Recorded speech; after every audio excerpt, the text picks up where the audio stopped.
one of the problems we see today is kids rely a little bit too much on data and video. Looking at data is not going to show you how to hit your apex. Video is great, but we rely on it too much. I think a lot of kids need to kind of get back to the old school way of driving and get more of that seat of the pants feel and develop that first, and then use data and video as a tool to improve that. Tony, what do you think here when it comes to developing like the first skill, or when you got a newer family getting in?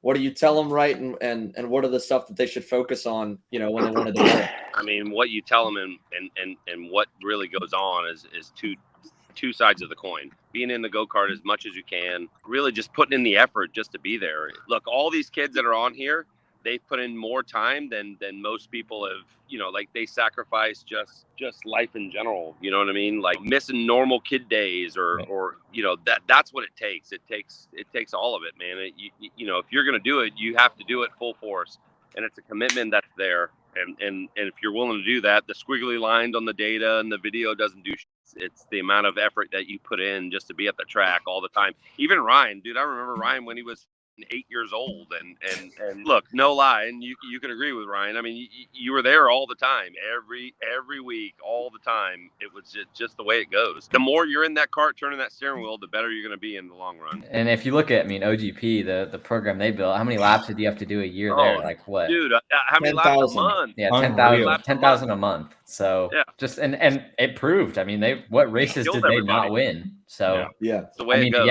George came in and made the sport what it was and supported those kids. But the reason they were good is they would do 10,000 laps a month, and because it starts at the base. You have to start and put the time in. If you don't put the time in, then nothing means anything in the end. You can't get results. And I always, when I talk to parents that are new in the sport, and I normally don't work with too many new families or kids in the sport, but I always like to equate it to any other sport that you play: basketball, baseball, football.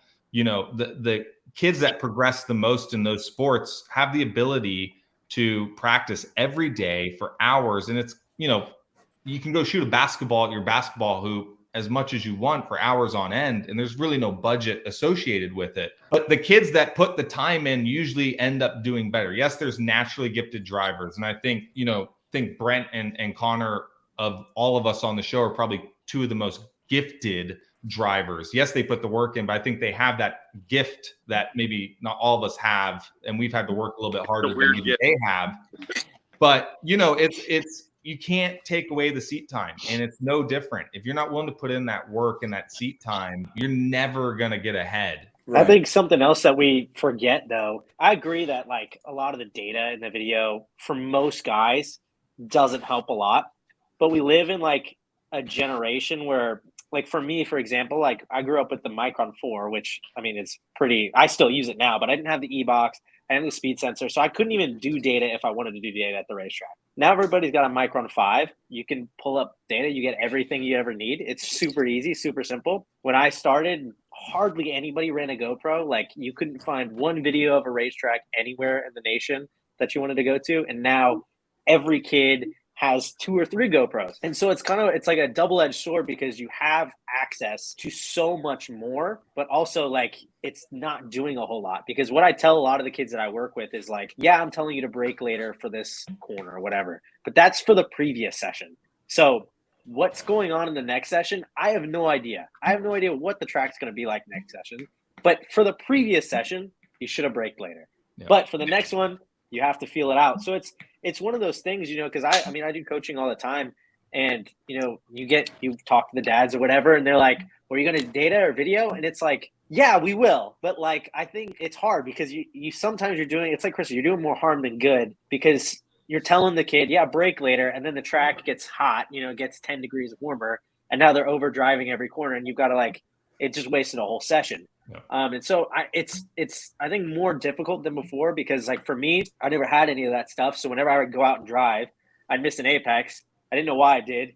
I'd come in and Gary'd be like, well, you've got 300 push-ups today to do, so you better get it done before you go out again. Okay. So I'm sweating. And then I go out again, and the track changes, and I don't know why. I mean, you got to learn how to be – you got to learn the feel, man. The feel is the biggest thing of anything. And I definitely I definitely like how Gary approached it. In the moment I didn't. I mean, like, you got to be harsh. You can't be like, oh yeah, like, even though it's like it's hard to say, but the parents that are going to tell their kid they're always doing good, that's not how it works. You can't be No. nice when stuff goes wrong. You gotta let them know. But there's a balance to you, that. Yeah, there is. You can't, you know, just as much as you guys both were hit hard by the people coaching you, and obviously because they cared, and that's tough to balance. At the same point, I don't want to make sure that we go out of the show and every parent's like, all right, I got to be relentless on my child, or I have a coach that needs to make my kid cry, because the kid needs to want it on their own. I'll be coaching a kid in the trailer, for instance, and I'm trying to tell them what they're doing wrong, and say a parent's sitting there like, oh no, like, no, it's not like that.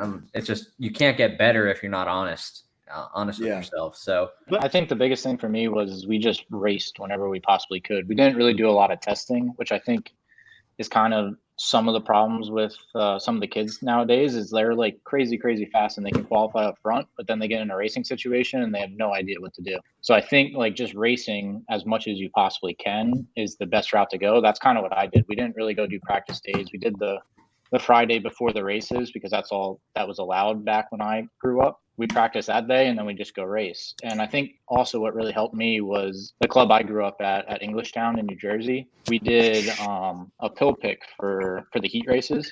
So one race you would start second, and then the next race you would start second to last. So you were forced to learn how to pass people. You weren't just going out and qualifying and then just running out front all by yourself. I know a lot of club series don't do that nowadays, but the easy way to fix that is just don't really worry about your finishes in the club races. Just start from last and work on your passing and racecraft. So then when you go to the national scene, you know what to do when you get around other go-karts. Because I see it all the time. A lot of our kids, they just go and just test all by themselves, and they get around other go-karts and they freak out and they don't really know what to do. So I think that's one way to fix it, is just race on the local level, race on the regional level, and just get around other people. Kind of like Ryan was saying, even if you just get out there with a coach or multiple people on track, just get out there with other people and be around people. Even like get free coaching at the track on the national days. Go out behind all the fast people and just learn from them every session. Yeah, it's free coaching. Why not just do that? I mean, I used to do it all the time when I needed help. Go out behind the fast people. You're going to learn something. I think coaching is more than I think people really understand. Like having somebody on the racetrack actually with you.